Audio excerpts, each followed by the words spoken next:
Hello everyone, welcome to Adventures Through the Mind. If it is your first time, thank you for tuning in to this psychedelic culture and lifestyle podcast. If it is not your first time, welcome back.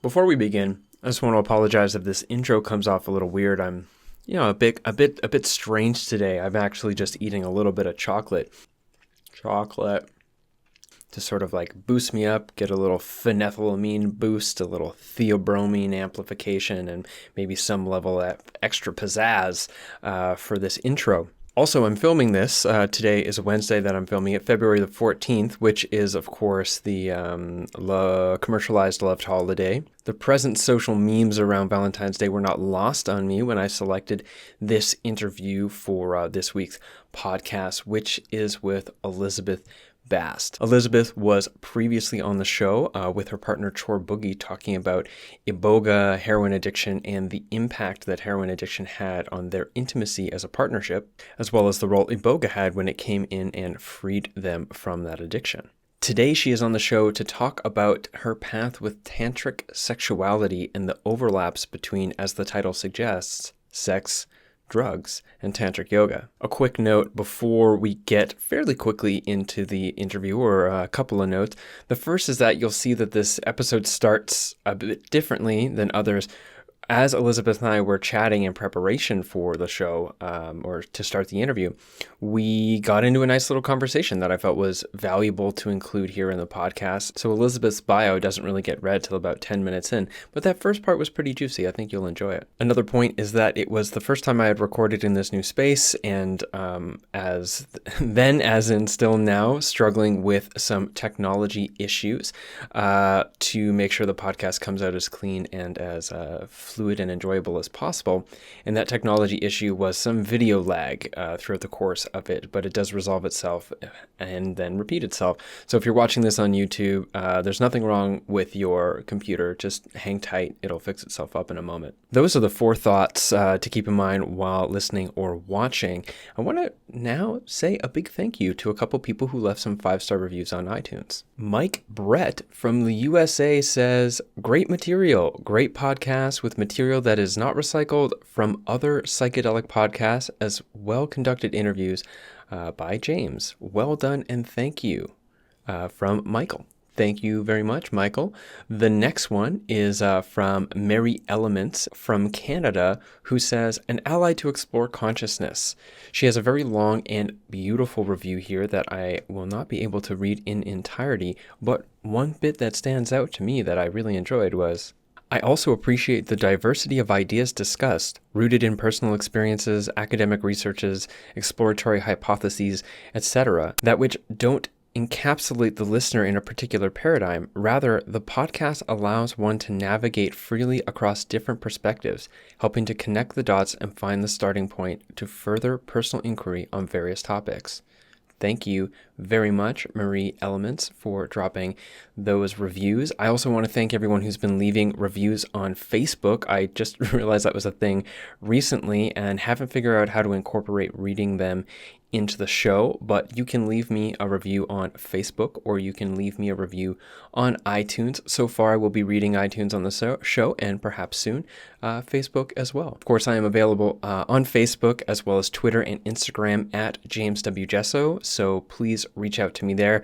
Facebook is sort of like for bigger discussion, and then Twitter is for sort of quick newsfeed sort of stuff, obviously, and Instagram is a lot more personal. It's just me and my life doing my thing. So if you want to tap into my personal life process, then Instagram is the way to go. But of course, all the social media is good, so add me where it works. As many of you who have been listening know, this podcast is brought to you by my patrons on Patreon and the various people who leave one-time donations through PayPal or through some sort of cryptocurrency.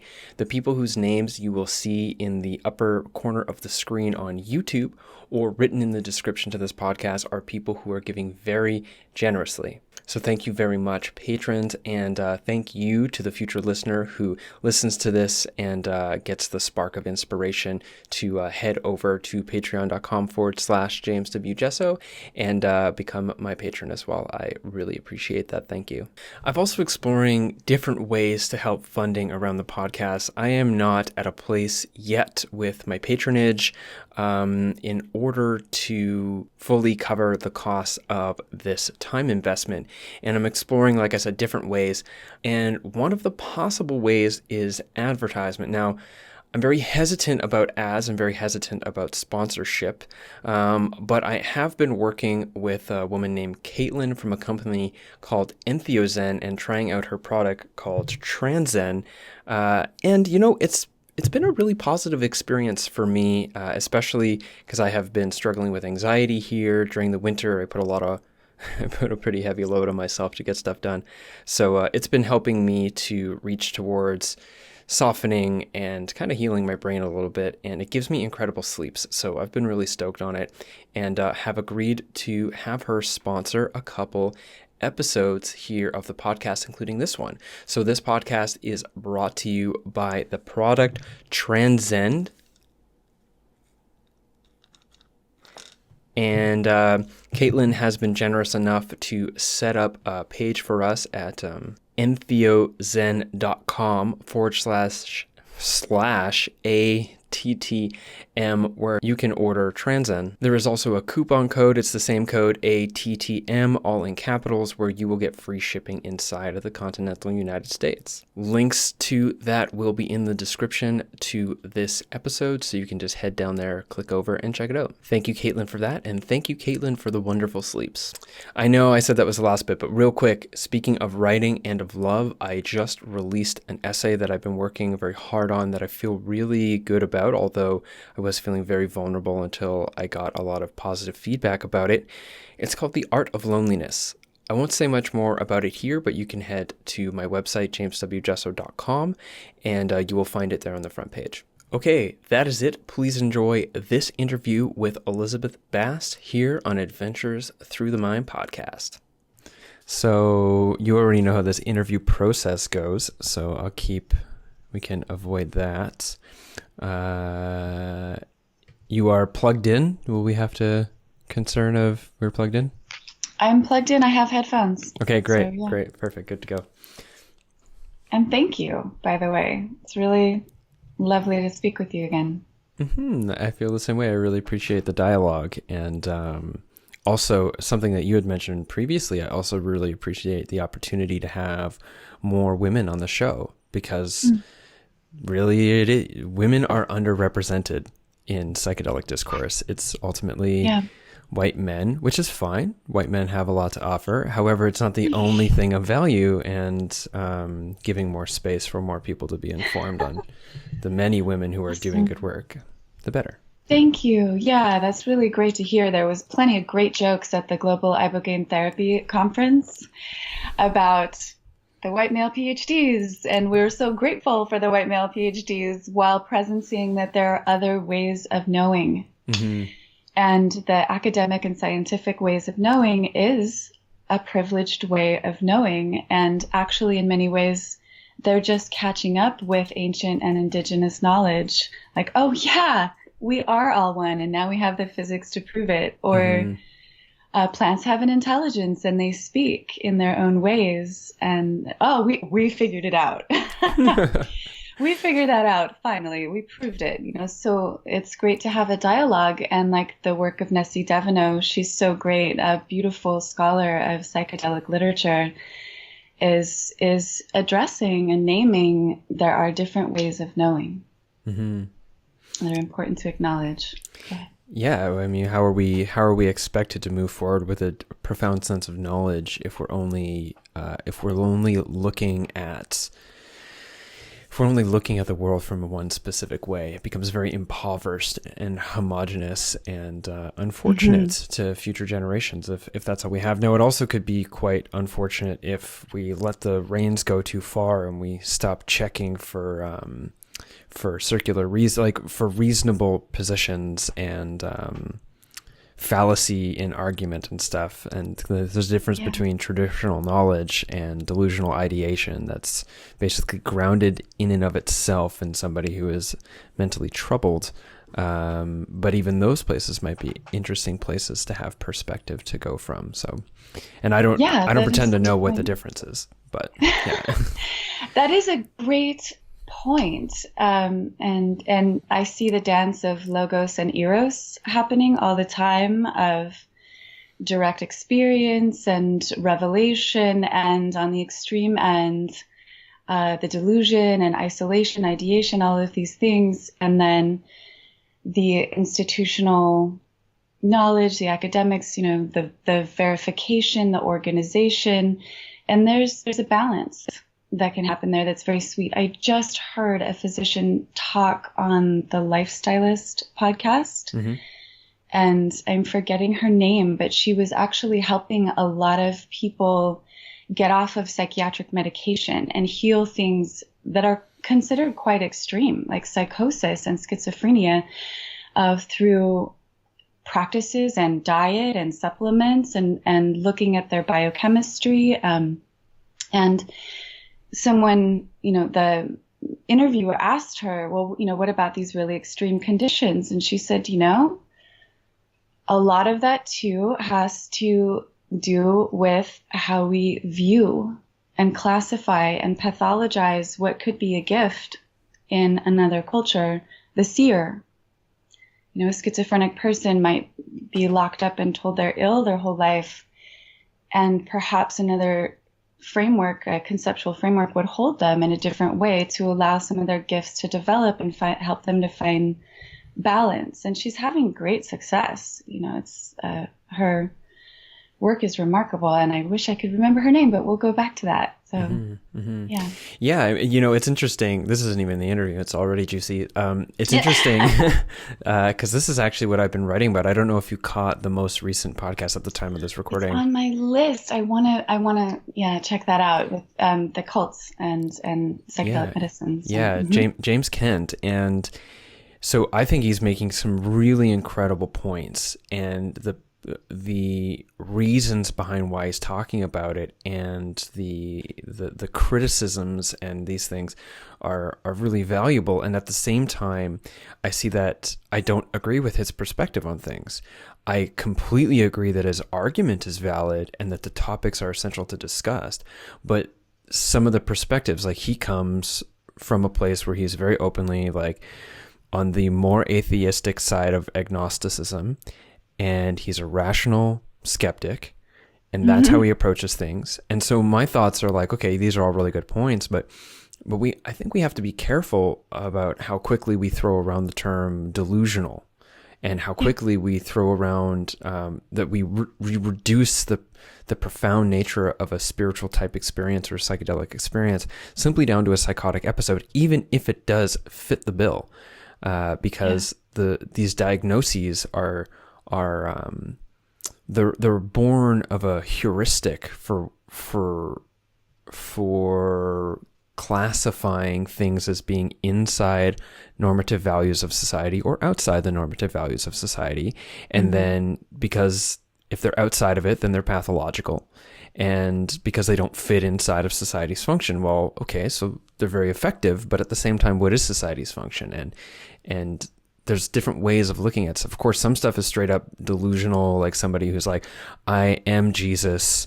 I know that I am the embodiment of Jesus, and like, you must follow me to the light over the bridge. Like, this is some like serious next level stuff. Like, that person is obviously disturbed, but we have to be careful when telling people about the meaningfulness of what they give in form and in symbolism as meaningfulness to their psychedelic experience, and just reducing it down to psychosis and delusion, although the discussion is important to keep us in check. And so that's actually something I've been writing about. It's like, kind of breaking that down and looking at why it's important to keep a sense of humility, but it's also important not to be afraid to be like, is this just straight up fucking delusional? I'm really excited to read what you're coming up with. Thanks. Hopefully it's not a total bust. No, it's really important, and some of these classifications can be stigmatizing, damaging, can change someone's whole life if they're delivered in an abusive way. And yeah, it's a delicate area for sure. My mother was a psychotherapist, and she would talk about her interaction with schizophrenics, and the way that you start to move in for healing is to begin from a place of acknowledgement and believing something about what they say that's real for them. You know, basically acknowledging their reality. It doesn't mean supporting their reality. It doesn't mean reinforcing their reality, but just acknowledging what is their reality in that moment. And so much healing begins from that place for them to have space to unravel their own delusions, you know, and to find their own truth. So yeah, excited. Yeah. Well, okay. So here we are. Let's put a pin in that. And, Elizabeth Bast serves as a yoga and dance teacher, mentor, healing artist, and musician. She studied at New College of San Francisco with an emphasis on art and social change. Bast is the author of Heart Medicine, A True Love Story, an intimate memoir about a healing experience with the sacred Iboga medicine. She has experienced the Misoko Bwiti initiation and rite of passage in Gabon, Africa, and is currently in an Iboga facilitator training with the Bwiti tradition. She studies the medical safety aspects of Iboga treatments with Jamie McAlpin, who RN is registered nurse, I assume, of Iboga Safe. And she was recently on the show with her partner, Chor Boogie, who is also one of the main, we'll say, characters of her wonderful book, Heart Medicine. Thank you for coming on to the show again. It's my pleasure. Thank you. And also, thank you for this incredible pre-show for all the listeners. Going. So the thing that got me to say, you know what? I mean, as we just talked about in the beginning, you know, like holding a space, creating a space for more women to step in, because it's not like women in the psychedelic culture aren't there, that they're not intelligent, that they don't have ideas, that they're not doing the work. It's just that there hasn't been, there's just been such an over prioritization that there hasn't, I think, been a lot of towards white PhD oriented, you know, males that, or just males in general, that there hasn't been a space to be filled, let alone, you know, for women to rise up. I think I got a little lost in my own ideas, but either way, when I was reading your book, I was like, holy shit, there's some interesting stuff that I could unpack here that is not totally different, but an entirely separate packet of information from what we were going to discuss in the interview with you and Chor. And I was like, all right, come on to the show and talk about it. Specifically... Yeah. There's surprises. Yeah. So specifically, you have a pretty interesting history and somewhat of a controversial set of perspectives regarding tantric yoga and sexuality. And I want to get your perspective, specifically a foundation for tantric yoga and sexuality and how you view them. But maybe we can. Wow. I just totally got lost, Elizabeth. I'm sorry. This is my first interview in a little while. Let's try again. I would like, before I hear about your personal story, I would be interested in hearing what you see as the point and purpose of the practice of yoga and what role you see sexuality has within it. Great. Yeah. So I do have some controversial statements to address what you said in the book. And there is some side stories in there that were very much related to our healing with the medicine. And it was very clearly guided for me to reveal more that had been kept secret, secret from my partner, secret from the public, secret, just so much secrecy. And the inspiration there was to share more. And the role of yoga. So the history and development of yoga at many places is touched by Tantra and related to Tantra and in conversation with Tantra. So there's a lot of crossover. I mean, even the term Hindu is a development of the colonial occupation. It's an umbrella term that encompasses thousands, hundreds of thousands, nuanced lineages. So we have to remember that when we're talking about yoga and Tantra, that these are so different, and talking about one lineage of Tantra to one person might mean something very different to another person's understanding, So the purpose for me of yoga is developing presence and awareness through the body, through the senses. Being able to look at myself is also cleansing and purifying and strengthening the body. But for me, it's a vehicle for self-awareness and learning about myself, which never ends, never ends. And the role of sexuality in that. Sexuality is a very important core aspect of our existence, especially as adult, mature beings. And yoga applies to all of our life, all aspects of our life. Why not that part? That we can bring in yogic awareness, yogic art, ritual art, and practice to sexuality. And not only is it an important part of human life, that is jet fuel. That is a source of power. And when I say power, I don't mean power over other. I mean power to realize, power to become strong and aware and humble. I mean, humble is a part of power. So some of these practices are such blessings to me every single day. It's medicine every single day to access that creative power of what I'm here to give and how I'm here to serve and play.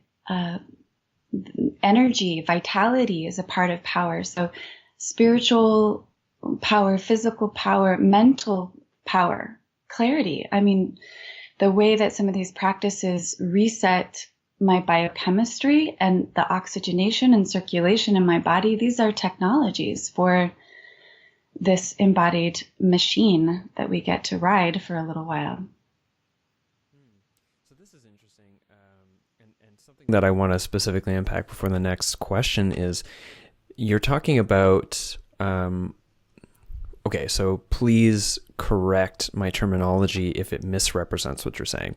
You're talking about harnessing sexuality and, for lack of better terms, maybe say our sexual energy or our states of arousal, and utilizing that as almost like an electricity to fire up the system to work better, such as, like you said, hormonal regulation, oxygenation of the blood, the brain, and then I assume in mixture with yoga, it would have some sort of influence on our self-identity and then thus how we show up in the world. Can you talk a little bit more about how you see that, how you see that working?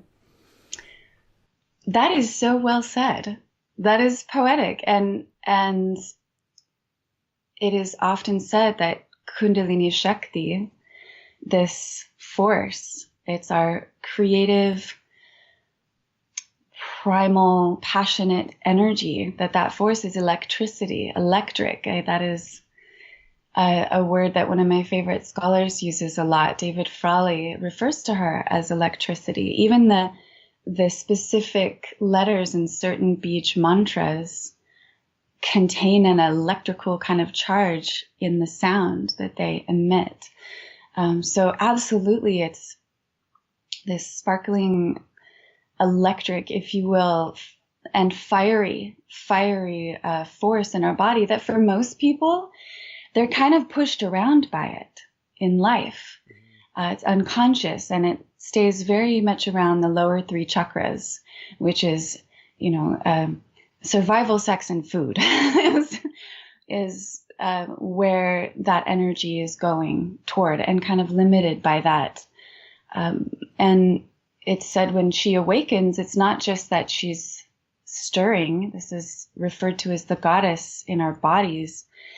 When she awakens, it's not that it's just activation. It's not just more creativity and desire. It's that we are becoming awake to her power in our bodies. And just to be clear, by her, you're talking about like an archetypal representation of our own inner sense of, say, vitality, which at first represents itself as virility or sexual arousal? It could be, but I'm referring to Kundalini Shakti, which is, thank you for being clear, much bigger than sexuality.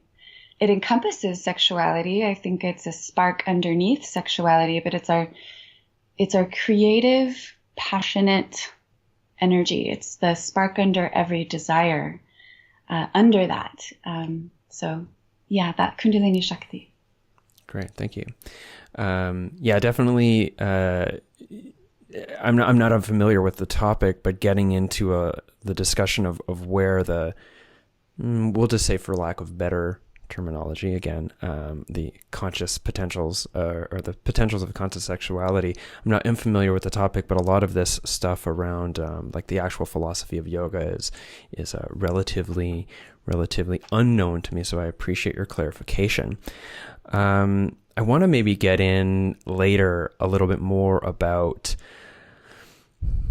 default sexuality, a default understanding in the modern world of how we relate to the world and the role sexuality plays. But I know I let in a little teaser about you having a controversial set of ideas and history, and I want to touch on that before we get into talking about those other things. So let's rewind a little bit, and why don't you tell me a little story of how it is that you came to become a practitioner of Tantric yoga, and while you're telling me the story, see if you can try to weave in an explanation of the terms Dakini and sacred prostitute. Yeah, will do. Great question. I love your multi-layered, multifaceted questions. Thank you.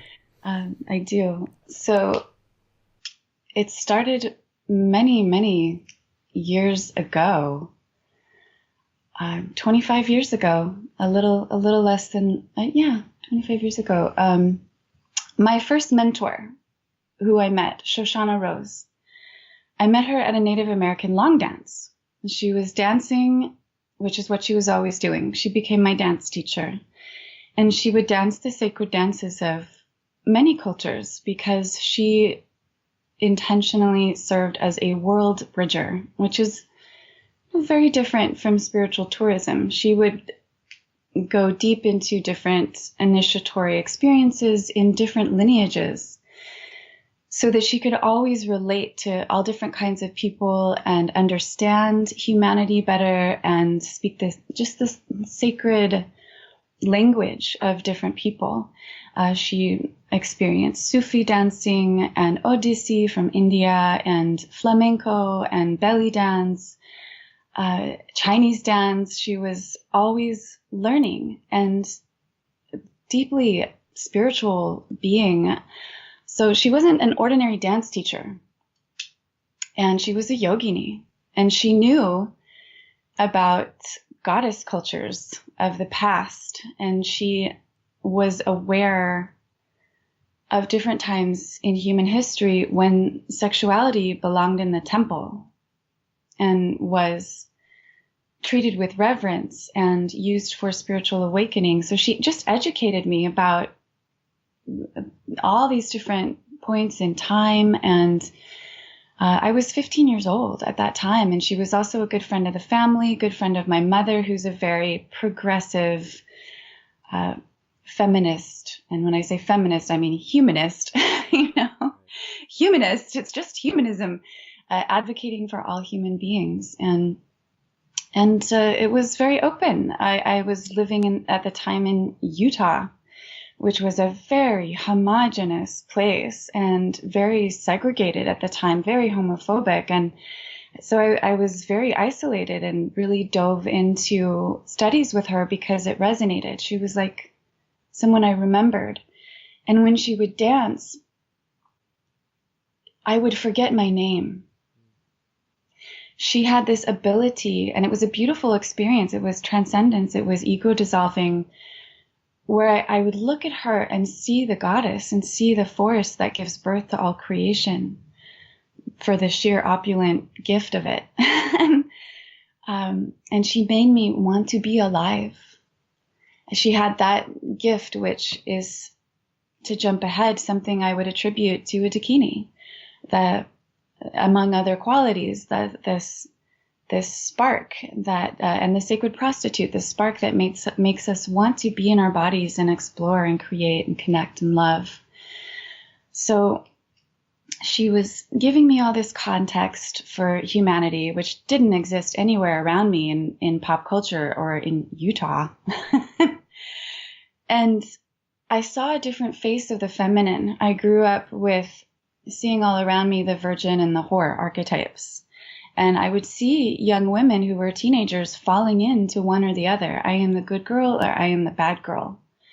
And Shoshana existed in a different place. I had never seen anything like her, where she was decorating herself as an act of devotion, where she was enchanting as a vehicle for awakening. And she would tell me, when you dance, your job is to intoxicate everyone in the room with love. Like, okay, that's Shoshana. And she did that over and over. And she then, as I grew up, I was about on the cusp of being 18, and she asked my mother permission to have a special viewing of a movie with her dance students, which were really her initiates. And this was the work of Annie Sprinkle. Are you familiar? No. Oh, Annie Sprinkle is a matron saint of healthy sexuality, and she was a performance artist, radical figure. The first porn star to get a PhD is one of her claims to fame, and she made experimental art films that integrated iconography and claimed herself as a priestess and a yogini, and did amazing performance art that was for sex education. And so this started to come into my field.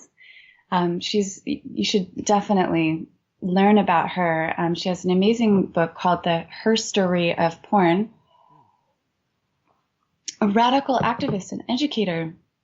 So this started to give me more inspiration. And Shoshana, another thing that she did, she danced with the Taradatu. That's another set of initiations she had received. And the Taradatu is a contemporary lineage of women dancers. These Western women offered their teacher, their Rinpoche, a gift, a choreographed dance of the teachings of Tara. And the Rinpoche immediately christened it a vehicle for enlightenment and asked them to travel all around the world and teach it. They're teaching it to nuns who have never worn color or danced like that. They're teaching it to all different women, specifically for women, and presenting it for the Dalai Lama and the Karmapa. So she also had these initiations. So she was a very special person and was rich with knowledge, and she got me started. She was always supportive of everything I did, and saw who I was, and it was a very special relationship. I can't say if it was continued from another life. It felt like that. It's possible. That's what it felt like. I don't know because I haven't died, but that's what it felt like. There was that resonance. So immediately at the years of 18 years old, I went to San Francisco from Utah and took a breath of fresh air, and finally for the first time felt like I was at home somewhere. All of the freaks and all of the color and art and diversity where there wasn't, in Utah growing up, and the Mormons, the Church of Latter-day Saints, bless their hearts, I know some great ones, there was such a sense of hubris and superiority of we have the way and we know the way and we have the church. And, great if that's a path that works for people, but it was very much not open to hearing the views or the cultures of other ways. They were mostly preoccupied with converting everyone rather than hearing and being in dialogue. So I went to San Francisco, where there was so much conversation and juicy, fertile contacts between different groups of people. And I always stayed in contact with Shoshana, and it was there that I became a stripper. I jumped right in, and for me, it was my temple. The stage was my contemporary public temple. It was the only public temple of eroticism. And there's a lot of people who, of course, will say it's not a temple.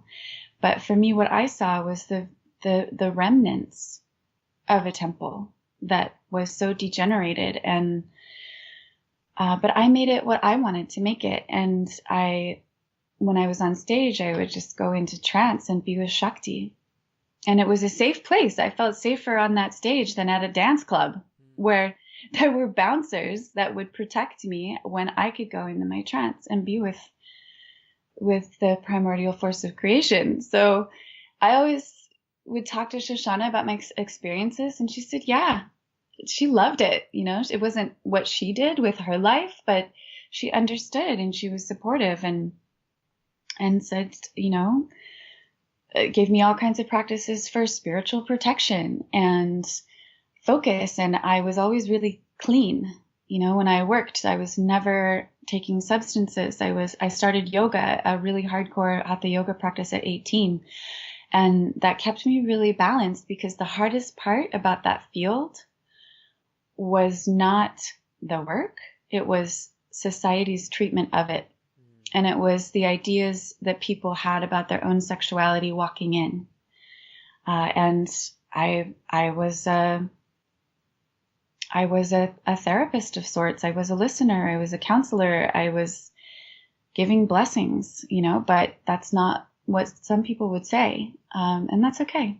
That's what it was for me and the people that I worked with. And there was a lot of conscious conversation sometimes with special people about the nature of what was really happening in that place. And from there, I started to seek out different tantric teachers and teachers of sacred sexuality. Some were in very traditional lineages and teaching things in rahasya teachings or secret teachings that aren't for the public.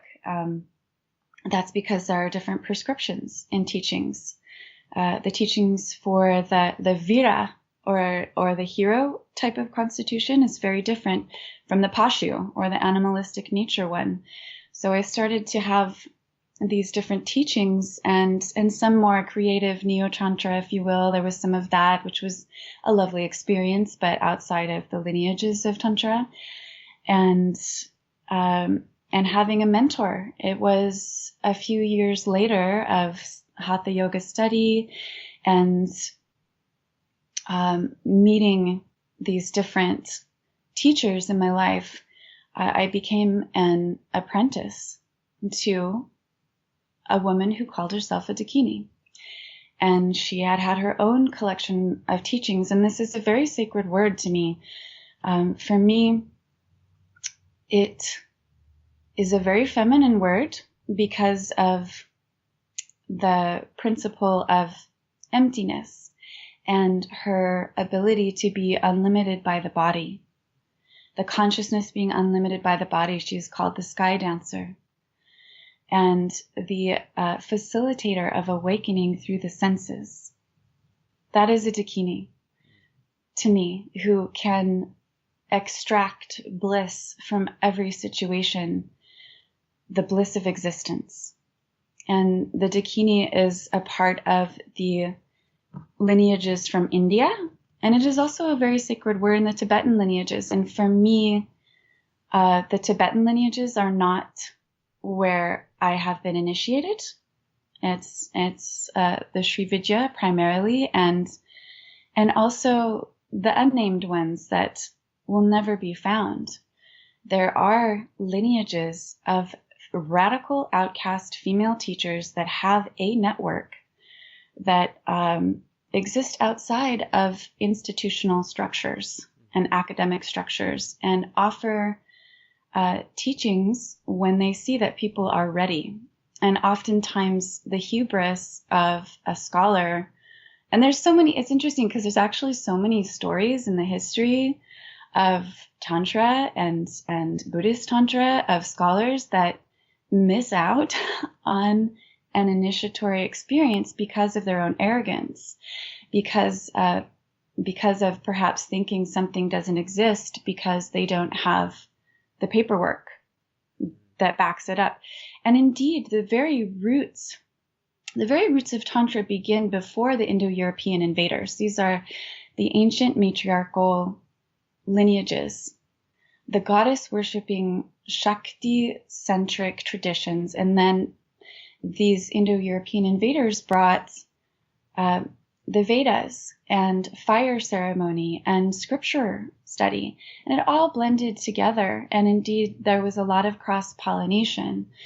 And there are many facets of the roots of these traditions that exist beyond textual sources that were not documented in the beginning. These were wild women with plant medicine, holding ceremony, and having a tradition that then the fathers of Tantra and the fathers of Tibetan Buddhism were influenced by. There is a great scholar, Miranda Shaw. I loved reading her book. That was really incredible, getting some insight on that. But there absolutely are these lineages, mostly of women, and the most radical thing is that there's a faction of them that exist within the field of what we call sex work. There are also, I feel, some people appropriating these terms for marketing. This is starting, or they're coming from purely neo-tantra, and which is great. People are getting more conscious of their bodies, but there is a conscious element. Some of these practitioners who are holding very precious experiences and initiations for people, and they're starting to peek out in that realm of the internet, because that's where people are looking to learn. There's very little, there's all the secret teachings that exist, but there are people really seeking out healing and teaching and initiation that are seeking to understand themselves. And that's where there's hunger and there's pain. So it's a very conscious move of some of these practitioners who are very seasoned practitioners, and sometimes secretly empowered by their own teachers to, okay, this is where you want to exist. This is where you want to help people. Go ahead. And, but keep it quiet sometimes. Often I've heard that from very high level kind of, notable gurus of, okay, if that's where you want to exist, and let's not talk about this part of it in our public teachings. That's out there. So that's been really beautiful, to see what people see, the whole buffet of sexual services, and go to someone who's offering these kinds of teaching and healing experiences. We don't have a culture of conscious sexual initiation. We have a culture of locker room and porn initiation. And it's so sad, porn, that I'm all about erotic expression and freedom, but this is like watching puppets go at it. It's bodies that are so empty of authentic Shakti and feeling And this is how so many of our young men, especially, are initiated and learn about their sexuality, usually never having been exposed to the frequency and the sound of an authentic female orgasm, you know? So it's necessary that we have conscious initiation, and it's very hard to find. And things are shifting because people are waking up, and we're all in a collective awakening that is infinite. But this is a very exciting time when some of these things are starting to come to the surface. Mm-hmm. Yeah, definitely. Your piece there about a lack of initiation is a poignant one. I mean, all of that was quite interesting and poignant, but traveling on with the conversation, it's an important one on various levels, from sexuality to coming of age to even medicine work. In particular, I'm going to ask you about Iboga in a minute, but the comment you made about pornography, I think, is interesting from your perspective as someone who is a tantric healing practitioner, someone working with sexuality in that regards. What do you see as the impact on a regular diet of pornography for a person? on like their specifically on their perspective of what it means to relate, as well as on their capacity to enter into more profound states of sexual trance. Oh, yeah, definitely. And just to backtrack a little bit, first, I also wanted to address the sacred prostitute. That term is actually one I learned from Shoshana when she was teaching us about histories of women. And it is an archetype, is what I'm referring to. And there's a beautiful book called The Sacred Prostitute that not only goes into all kinds of history across the spectrum of humanity, all different times and cultures, but it frames it in terms of Jungian psychology. So that's a great book if someone wants to learn about this archetype that germinates life and pollinates life and brings richness and color and delight and desire to life. And jumping forward, the effect of pornography. I would really love to see some great high frequency erotic art that actually transmitted authentic Shakti. And when I say Shakti, I don't mean just sexual pleasure. I mean activated states of awareness, activated states by the creative, primal, passionate energy. We're not seeing that. That's a transmission that when you see that and feel that, it's palpable. It's like sound healing. It like comes through your body and communicates so much that's ineffable. And that's not in porn. And so that I have ever seen, with one exception, with one exception, I've seen a few really amazing artistic things, but mostly it's a lot of acting, and the actors are often on substances. It's puppetry, and we need, as mammals, we need sexual modeling. So many mammals have to figure out what's going on. It's not like it's not always a completely natural instinct, maybe on its very base level. But as far as the art and the potential, especially the spiritual potential of sexuality, we need modeling. And just like we are born to crave intellectual stimulation, we're born to seek erotic stimulation. It makes us want to be alive. We're programmed, and it's natural and it's healthy. But it's just so sad that all that porn is not nourishing, not teaching.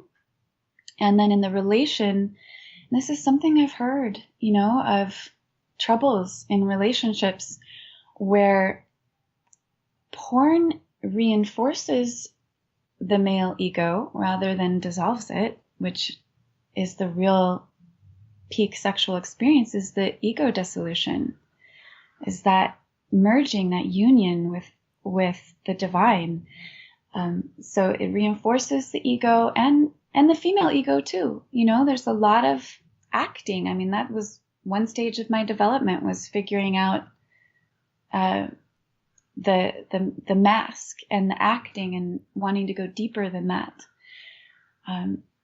So men are not taught through pornography the real ways to connect with their partner. And I've heard of, like, one friend of mine, her partner was dealing with a severe porn addiction and so much entrainment around secrecy and hiding and falling back into the hiding and shaming himself about it. I don't think that's helpful at all. I don't think shaming it is the way. Condemning it is never going to heal anything. But she would notice that when he was making love to her, he was somewhere else. And this is something that so many women have felt, and maybe men too, of feeling that their partner is in a fantasy with someone else's face on it, somewhere else.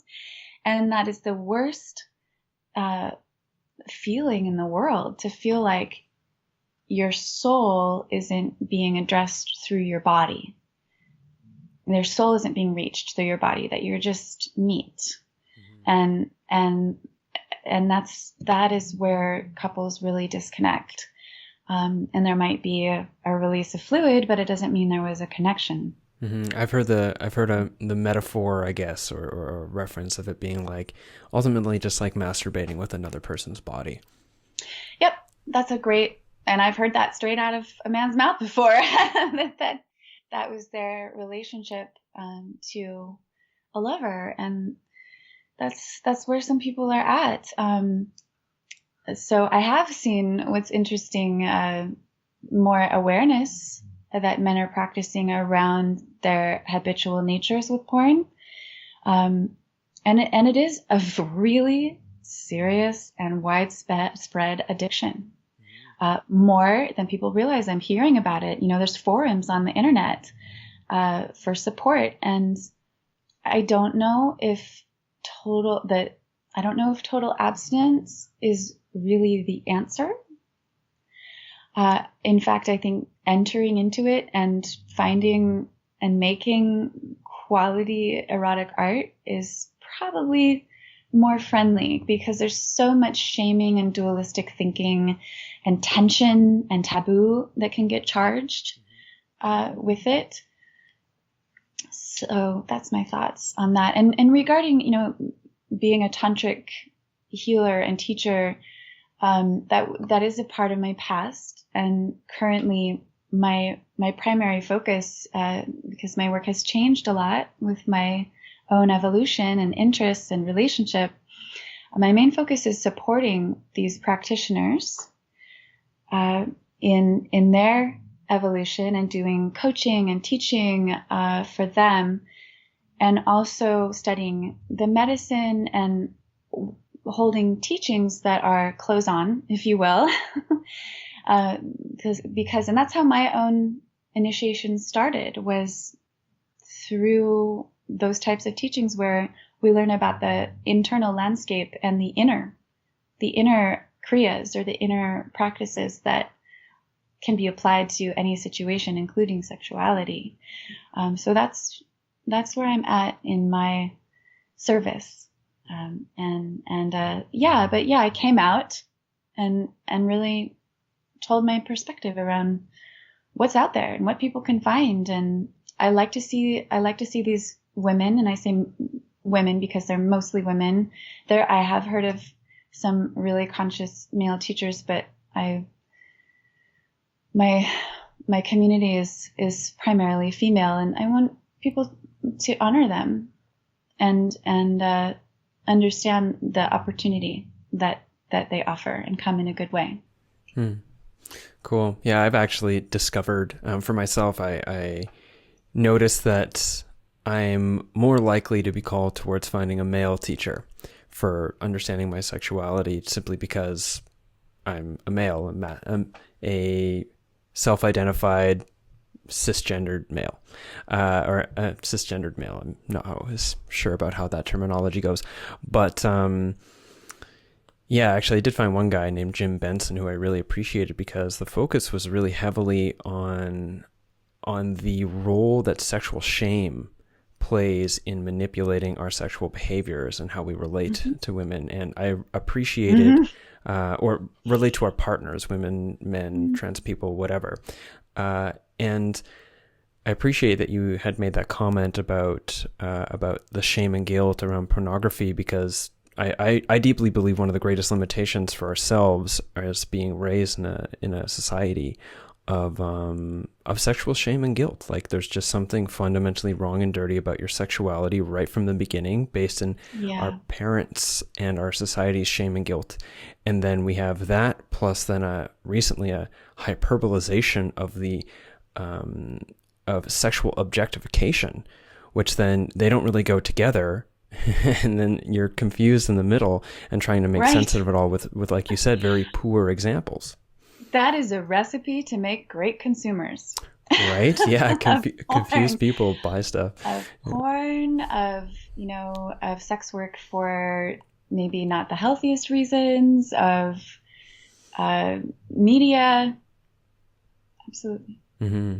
So you talked about shifting over into medicine work, and also on top of the controversial elements of yourself as a yoga practitioner, being able to openly talk about having your own, we'll say, support and even history around something similar to what you called the sacred prostitute, and embracing sexuality as an important part of the yoga practice, and even just generally the practice of becoming the best expressions of ourselves, be it yoga or otherwise.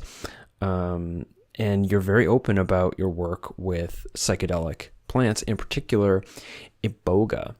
And I want to touch on this, not too deeply, because we talked a lot about it on the former episode, your thoughts around Iboga and Iboga work, which listeners can go back to. I'm curious for you what, I guess, the biggest aha revelation for you was when you began working with Iboga, which is to say, directly around sexuality. Like, what do you feel are the potentials of psychedelics inside of one's own, sexual maturity development or sexual spirituality development, and preface that with what you felt was like the biggest whoa, of course, if there was something like that when you first started working with Iboga. Sure. Yeah. And for me, plant medicine is nothing controversial in the realm of yoga. Plant medicine is at the roots of yoga and Tantra. And plant medicine is in the Yoga Sutras. In the 4th chapter, herbs, the word oshadi, which is also the word for, it's for herbs and drugs. And when I mean drugs, I mean psychoactive medicines. That's what I mean. That is one of the methods to awakening, along with mantra and austerities and concentration and birth, sometimes the very nature of the incarnation that you've come into. So, and this is known. I mean, people who really know their Sanskrit understand that this is a reference to many kinds of herbs, including psychoactive plants. But there's been a lot of whitewashing, especially since colonial times, a lot of identifying with the oppressor, a lot of bleaching things out, and things get lost. Things have gotten quite lost. There are definitely still uses and reverence for plant medicine. And Soma, there's a lot of different scholars coming out with their theories around, Soma was cannabis, or Soma was the ayahuasca analogs that existed along the Silk Road that were totally entwined in like pre-Islamic spirituality and the roots of yoga and the roots of Tantric Buddhism. Mike Crowley is very exciting. He's been on the show, actually. Yeah. Yeah. He's he is an inspiration, and I'm still getting through his book. But it's a tome. Nothing, Sorry. Yeah. nothing controversial about that. And I've heard one Sri Vidya scholar note that the context is important. How the ancients were using these medicines that have so often been lost or obscured or kept secret, there was so much set and setting and intention and lineage and structure and practice of releasing of attachment and being aware of the nature of mind. So these weren't kids at a party for recreational experiences. These are sacred experiences and very powerful, strong, clear containers, ritual containers for these experiences. That is the context that the Yoga Sutras is referring to as that strength. And I had a very few and far between psychedelic experiences as a youngster. It started with 2 experiences when I was 15 with LSD, and it was not a sacred container, and it was interesting. But I knew right away that though I had an experience, I didn't know anything about my own mind at that point. I didn't know how to be the observer. I didn't know a lot of things, but I knew that I did not want chemicals in my body. I knew that I didn't want something from a laboratory, and that was just me. Mm-hmm. I wanted something with roots. I wanted something that had leaves, that was connected to the sky and the earth and the ecosystem. And I still, to this day, I acknowledge a lot of value for the chemicals and how they're helping people to heal in the right containers. But it was just for me. It was my calling. And so I set stuff down. I didn't touch anything, any chemicals for a long time, until much later when I had an experience with MDMA. And again, I was like, that's nice. A couple experiences. And nope, that's just not for me. I had a very early mushroom experience, also not a sacred container, where I got schooled. It was a very challenging trip. I was not in a good set and setting, and was pretty sure I was going to die that night. And yeah, I know what that's like. Yeah. But I got schooled. It was this tremendously valuable experience where I woke up the next day. I was so grateful for my life. I was so grateful for my family. So I put things down. I set it aside until I later had a sacred psilocybin experience that had a good container. And I was very respectful and intentional. And then it was my first ayahuasca, to get back to your question, the first ayahuasca experience. And I felt that it was time and resonated with the facilitator. And when I had that experience, it was this ta-da moment of this was always meant to go together. And I was so grateful for every single shining moment of breath work and yoga and dance and all of my sacred practices that had prepared my body for that experience, to be the vehicle that it was for that experience, to be aware, like even belly dance, how I was able to move Aya through my core and breathe into her and open to her. I had been being refined for that experience for, at that point, almost 20 years of yoga, of going into that. So it made sense to me. For me, it's ideal to be conditioned by yoga, and also the meditation, being able to be the observer of the mind and step back and watch and find value. Yoga taught me to find value in challenging poses, in challenging positions where it was difficult to be in my body in that shape, or difficult to be with myself, in that cauldron of reflection. So yeah, they go together really well. They can. And Iboga was another level. I was really grateful for all the other medicines I'd experienced before going to Iboga. Not to say that's always necessary at all. For some people, it's their first medicine. But for me, I personally was really grateful for my previous experiences before meeting Iboga. So when you first started using Iboga, this is something that I think would be interesting, because I'm curious when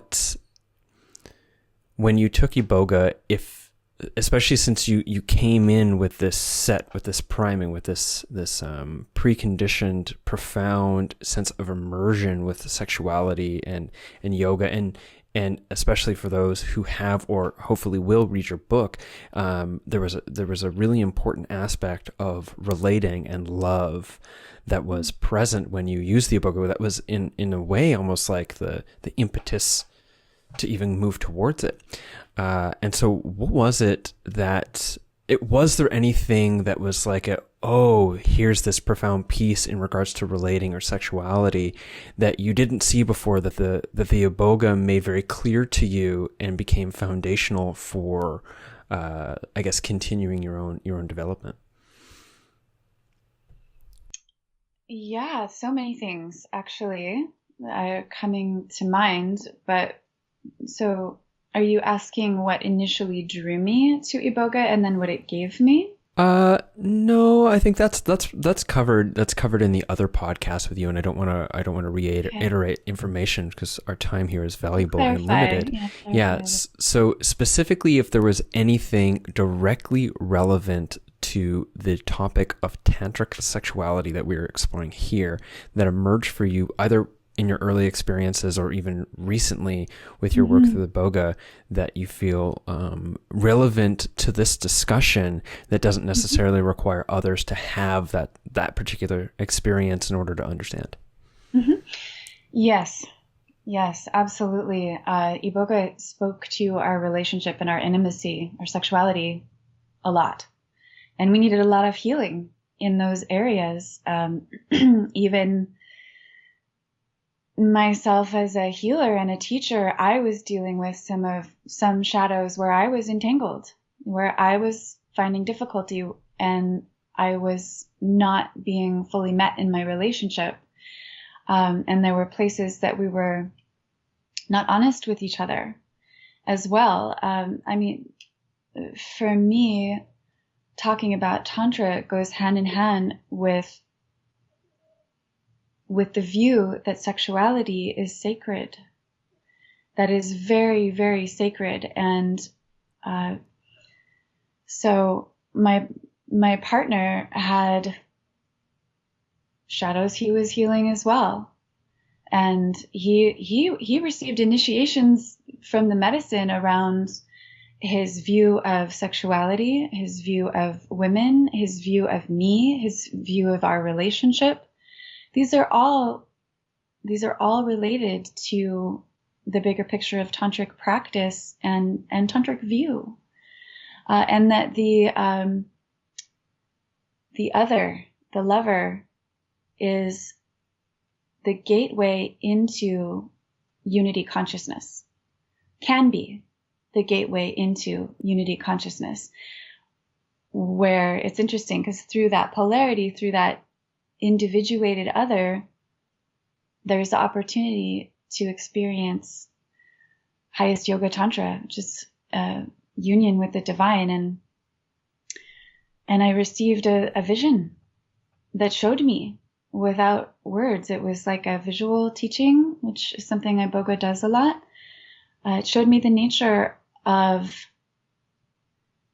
sacred union, of sacred marriage, which can look differently for different individuals. But for me, it was really clear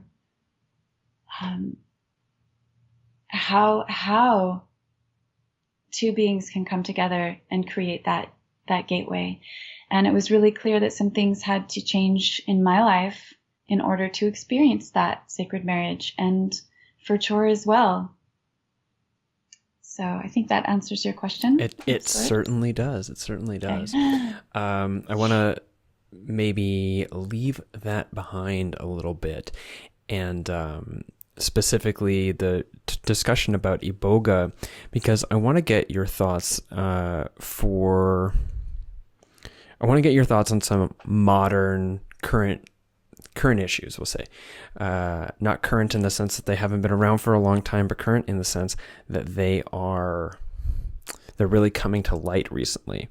But first, I want to get a preface from you, what maybe you feel if you were to look at the modern world, because we are, I mean, maybe it was kind of sewn into things that you have been saying, but specifically, I'd say we're in a really great place in regards to our sexuality compared to the 1950s and compared to when it was, when our whole society was controlled by the church, though different aspects and cultures of our society are still thoroughly controlled by their church, whatever church that might be. But what would be currently your prognosis of the Western world's relationship to sexuality? And in that, what you feel is the greatest limitation of the default narrative as to what sex means and what sex is for? I love this. I love this. You're right. We are in a different place than we were in the 1950s.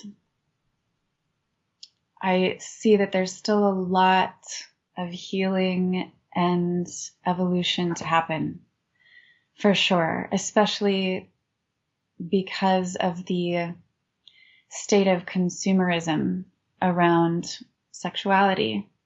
When I say consumerism, I mean trying to purchase what can never be purchased, trying to satiate what can never be satiated from the outside.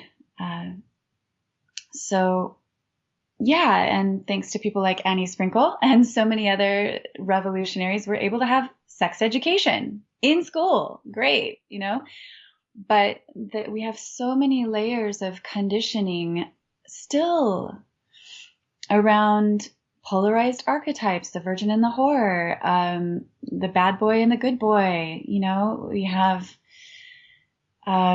so much conditioning around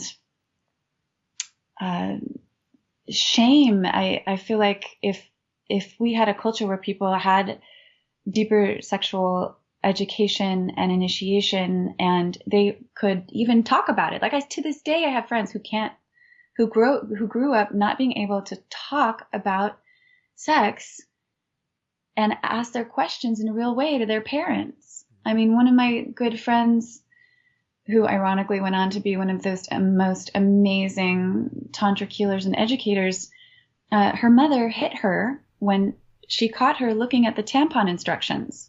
Whoa, that's so intense. Yeah. So we're still, and it was just this off the cuff, totally reactionary thing that she did of just not wanting her to, that was her initiation into womanhood, Whereas I'm so grateful. My mother threw a monarch celebration for me when I had my first period, where she invited all of her female friends to give me presents. I had a very That's awesome. different experience. I had initiations, with initiatory dance rites with Shoshana and my mom. But for the most part, the function of sex is commonly regarded simply for procreation and only for marriage. And that is at least the roots of our Judeo-Christian conditioning in the mainstream. Sex is for procreation, and don't you dare just enjoy it just to enjoy it, But indeed, sex is not only a source of pleasure, which is legitimate, that is a medicine when it's regarded as such. But also it's an art, and it can be, like we talked about, the jet fuel, or the jet fuel component of these sophisticated technologies to enjoy our full potential. Cool. Yeah. Continue on the modern thread, and I appreciate you bringing together a lot of the things that we have been sort of like partially talking about into like a very clear, yeah, this is what I see. One of what seems like a consequence of, say, this dysfunctional sexual and social conditioning, and of the rampant suppression or repression of sexuality, or the shame and the guilt associated to it, which is also a very poignant point of discussion right now, is the staggering statistics of sexual abuse, which Yes. the recent Me Too and I Did It hashtags really brought to the cultural forefront. It seems fairly common to know what the statistics were, but these movements made those statistics the faces of your neighbor, your sister, your mom, your daughter, your best friend, and I think that's really important. And though I don't really have a question here, because I don't really know how to formulate it as a question, so I want you to interpret it as a question, which seems to be something you're very good at, is really taking my questions and bringing them into a really holistic answer. So that being said, how do you respond to this? Like, what is the most relevant thing that you feel in regards to this movement around sexual abuse and such? Yeah, really, really great point. We all got to see this recently, where that would have never happened 20 years ago. For people to come out and say what happened, and just say it publicly. There's people are making posts that their professional environment is going to see it. Their neighbor, their parents, their people who didn't know are going to see it. And this is so powerful. And immediately what occurred to me is that if we had a society where we could talk about our sexuality freely and without shame, and like, I'm having these feelings, I'm having these ideas, I don't know where they're coming from, we wouldn't have those same rates of abuse. I know that it is because of the oppression and the censorship that it causes a lot of problems. We're all born into rape culture, the perpetrators and the victims. And most of those perpetrators have been victims, and not to excuse anything. We have a lot of healing to do. And some people, no matter how bad they're hurt, never hurt anybody else. But just to keep that in context, what if it was your brother, your father, your child that was a perpetrator?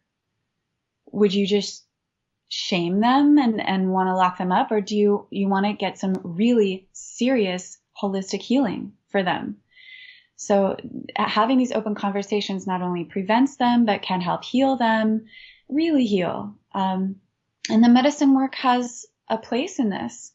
I watched it work for my partner, gave him so many downloads around the incredible sacredness of relationship and sexuality and intimacy, and opened our relationship up to deeper experiences afterward, for sure. And that said, these are two very different medicines. And I agree with the shaman that we work with that mixing medicines is usually not wise. That needs to be at least very carefully, but these are two very big medicines that don't belong in the same ceremony generally, especially public, group. Sorry, just to be clear, in case I missed it, what are the two, Iboga and... Sorry.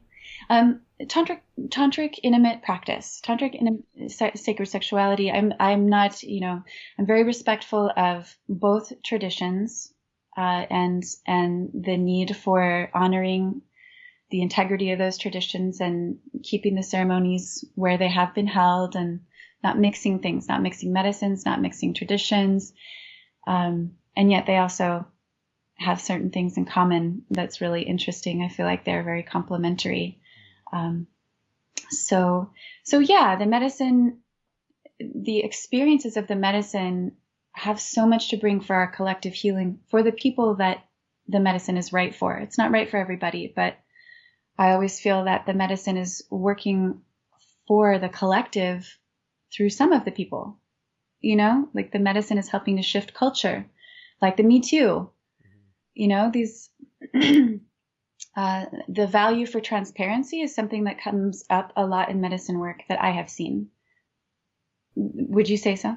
Oh yeah, definitely. That's as in our earlier discussion when I mentioned the piece that I'm working on, one of the things that I talked about is how much psilocybin influenced me to acknowledge that being radically transparent with my vulnerability is a strength.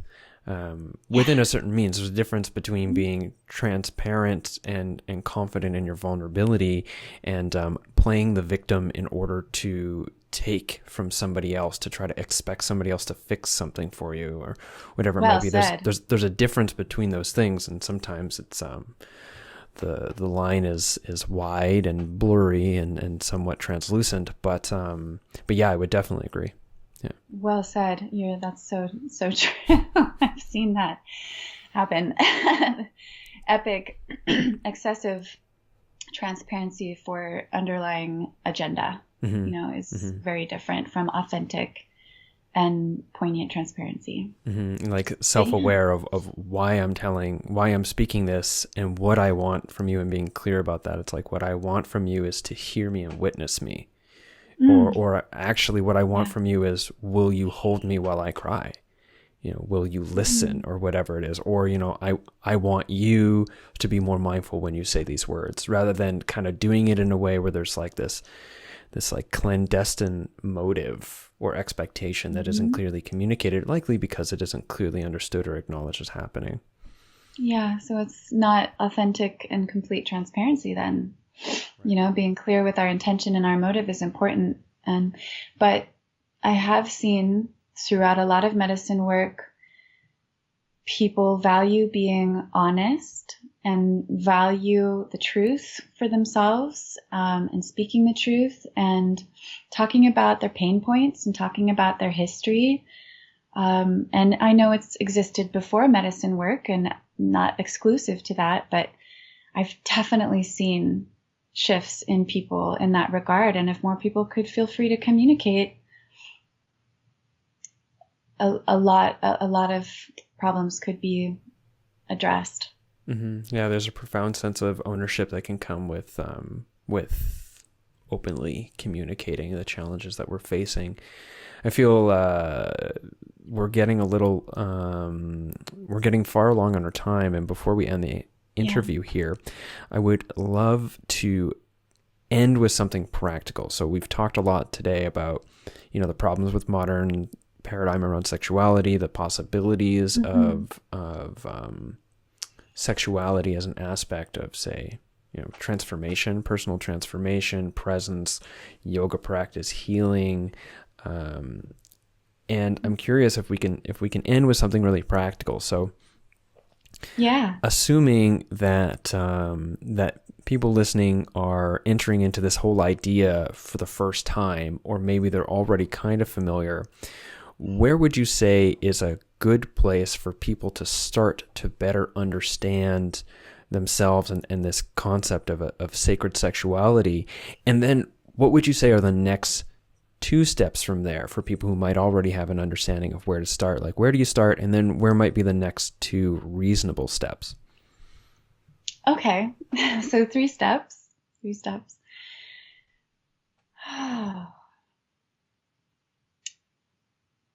Something really simple. And as I mentioned, I want a presence that I have so much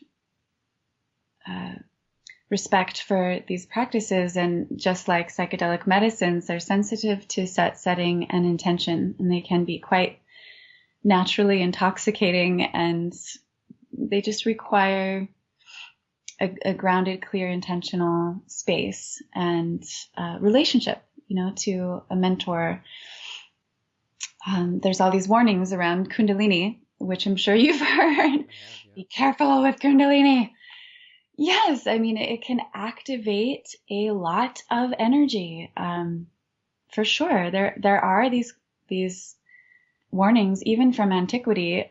Just what it is respect for this force in our bodies. And when we start to activate it, it can lead to it can trigger addiction. It can trigger desire. It can trigger the ego. It can trigger all of these things. Like, for example, I think Jimi Hendrix and Janis Joplin and Jim Morrison were great examples of people who had really activated Kundalini with no yogic technologies to ground and focus them, and principles of living that helped them live in a sustainable way with their energy. So I won't share a practice per se, but I can offer a few ideas. Number one, arriving into our senses, which amazingly is also a fundamental practice in the Bwiti who hold Iboga, that the present moment is a lost art, especially today when there's always a notification going off, where we're communicating digitally so much, and with porn, when people's fantasies are wrapped up in this other face or other scenario that isn't even in the room with them when they're connecting with their lover. Right, or even the idea that there needs to be another one and another one and another one, and you're looking at like so much okay, yeah, I got off topic, but it's not even just another particular face. It's just like it needs to be a million other faces, like constantly changing. Yeah, that's the addiction spirit coming into that. But fully arriving into our senses. And that's something we can do right now safely, whatever you're doing. And paying 110% attention right now to your vision, to the colors and shapes and shadows and textures, and moving on sequentially, starting at the eyes and the ears, the tone, the sounds in the immediate environment, outside of our environment, and the scent. What scent, or if there's no scent in the air, and the taste in our mouth, whatever that is, that's there. And taste can go beyond the mouth as well. Taste is such a poetic flavor. And touch. What does the clothing feel like on our skin? And then using the breath to drink in the moment. Just drink in the moment, fully tasting, fully experiencing it, fully receiving, and exhale, fully letting it go. Letting it pass into the void. So inhale, just drinking in all of this sensory input, being hyper aware of it, fully receiving, and exhale, letting go of all attachments to it. And keep breathing like this. Just arriving into our senses is a radical act these days. It's more and more rare. And you can even tell sometimes talking to people that their mind is already on their phone, and their mind is already on their next email or their next text or their next Instagram post. They're already 10 steps ahead.